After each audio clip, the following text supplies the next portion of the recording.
Richard Cordray will face off against Republican Mike DeWine for the first governor's debate. My co-anchor James Brown will moderate the hour-long gubernatorial debate from the University of Dayton. The three panelists include News Center 7's Jim Otte, Dayton Daily News reporter Laura Bischoff, and UD Assistant Professor of Political Science Christopher Devine.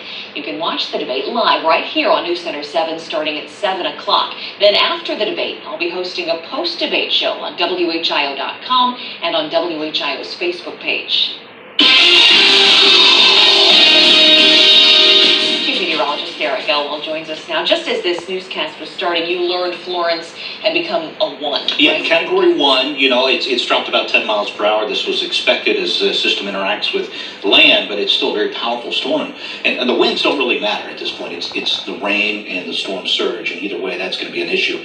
I want to take you out and show you live Doppler 7 radar here. And of course, it is quiet across the valley. We've got some clouds pushing back into the area, but we really expect tonight to be relatively calm compared to what is going on to our south and east. This is Hurricane Florence.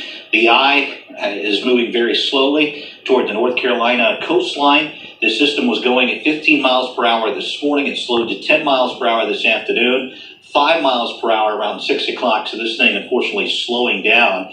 You can see the eye of this system, and that northwest eye wall has intensified in the last little bit. I'll show you the 3D vantage point of this. You look at the eye and some of the thunderstorm tops here, still offshore.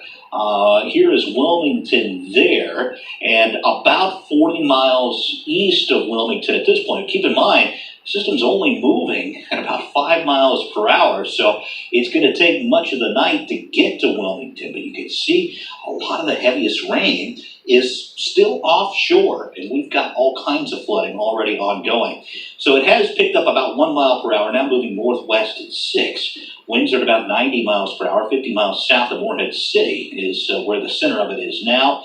It has decreased to a Category 1. Here's the wind core with it. You can see the winds here gusting up over 130 miles per hour on Cape Lookout. We've seen it already at 116, so that is definitely a possibility. This is a model projection. Even in the morning, could see 100-mile-an-hour gusts around Cape Lookout, 80-mile-an-hour gusts around Wilmington. The wind begins to pick up around Myrtle Beach tomorrow afternoon. And again, this is still hugging the coastline some 18 hours from now. Finally, the system moves onshore, and we start to see the wind relaxing just a bit as we get into the weekend, as the system should fall apart. The other big story, obviously, the rainfall. That's what we're watching very carefully as well, as this system will start to move our direction, but we will not see this type of rain. They're expecting an additional 5 to 15, maybe up to 20 inches of rain on top of what they've already had. Now, here in the Miami Valley, we could see some of that rain beginning either late Sunday night or into Monday. Temperature right now, 70 degrees. North winds are at 6. It's pretty quiet. In the morning, we'll look for temperatures into the 60s across the valley. So a mild start Friday. Hour by hour futurecast taking us through the night. We do expect some increase in clouds as we head into the morning hours tomorrow, and perhaps a little bit of fog, especially north and east. Otherwise, pretty quiet as we head through the afternoon. You can see partly cloudy skies at 5. There is a slight chance we could get a pop-up shower into the afternoon hours as well.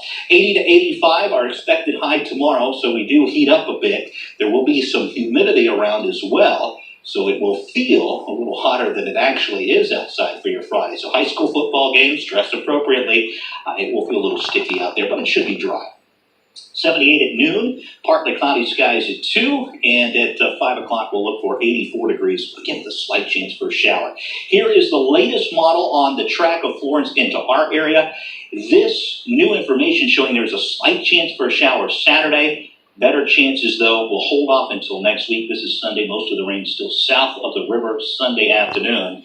We have added a slight chance for a shower Saturday as we may get some of the outer band moisture in here at that point. Otherwise, pretty quiet for the weekend.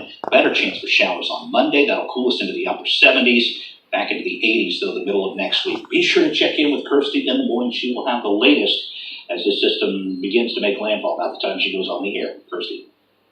The Glenn County Commission approved